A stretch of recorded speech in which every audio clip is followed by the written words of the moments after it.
You've probably tried at least one diet in your life.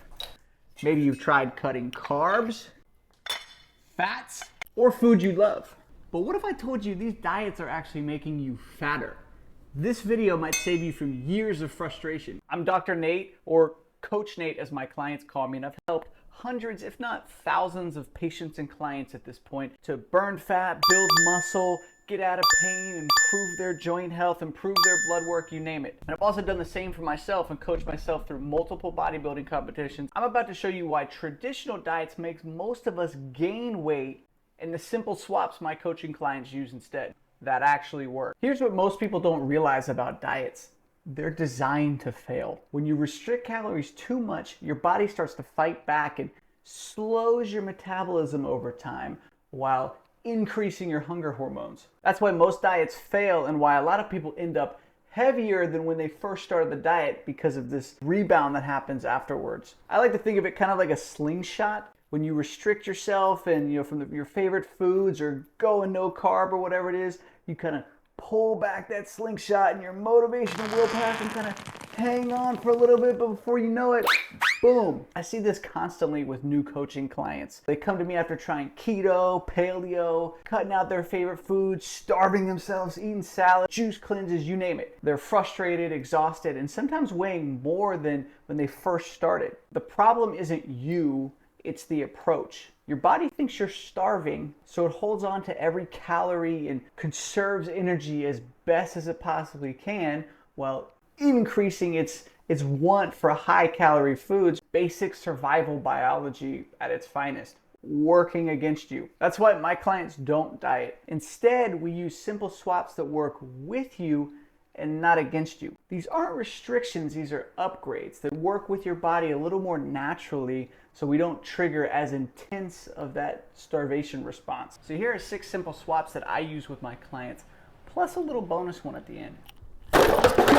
Swap 1, it's just liquid calories. And so what I mean by this is ditch the liquid calories. So whether it's soda, juicy, your fancy Starbucks drinks with all the whipped cream and everything that you get every day, I'm not saying you have to abandon this stuff completely, just make simple swaps to either the diet versions, the 0 calorie, 0 sugar options that they have. And then also there's plenty of pages on social media, I'll pop up a few here, on how to basically make your Starbucks drinks and Dunkin' drinks and stuff like that if you really can't live without them, how to make them lower calorie. There's a lot of buzz also around the artificial sweeteners are going to give you cancer and all this kind of stuff. I'm telling you right now, the research is showing us that you have to have somewhere in the ballpark of like 30 to 50 cans of diet soda per day over a long period of time for it to even start to become potentially harmful and cancerous for your body. So a couple a day, definitely nothing to worry about. This one simple swap alone can save you hundreds of calories daily without feeling deprived. Swap 2, and that's just upgrading your snacks. And so instead of the chips or the crackers, whatever you're reaching for, just try to switch it up to like popcorn or a protein shake or something like that. There's plenty of options that'll pop up here on the screen of shakes and stuff that I like that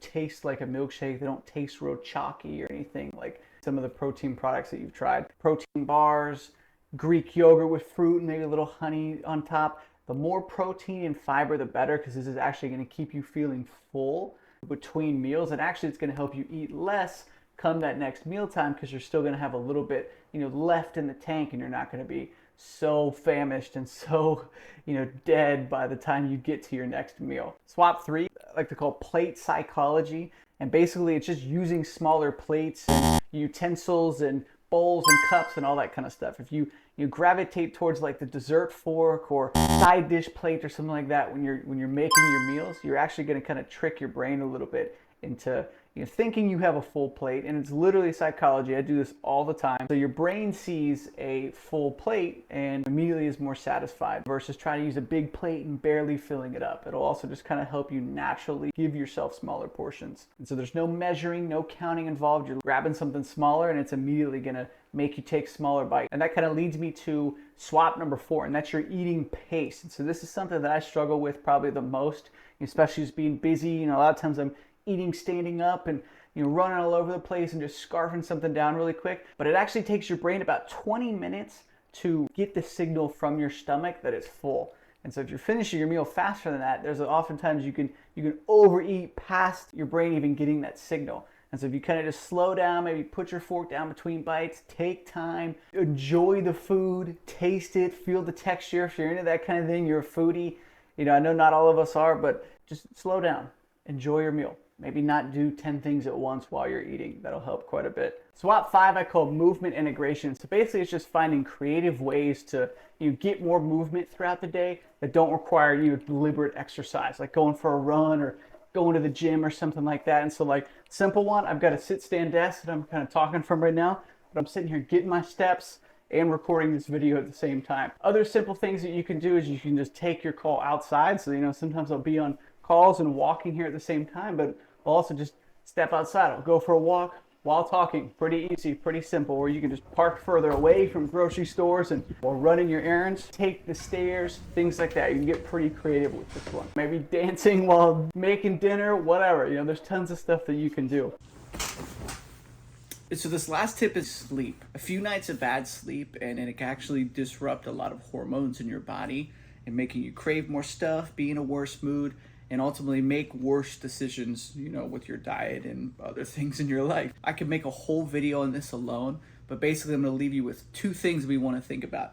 Duration and quality. Duration, most of us need somewhere between 7.5 and 8.5 hours per night. So set an alarm based on when you have to get up the next day and remind yourself to get in bed at least 30 minutes or so before you need to actually be asleep. And then 2 is quality. To ensure that we have quality, we wanna reduce the amount of liquids and food that we consume about 2 hours before bed, but you also want to think dark and cool.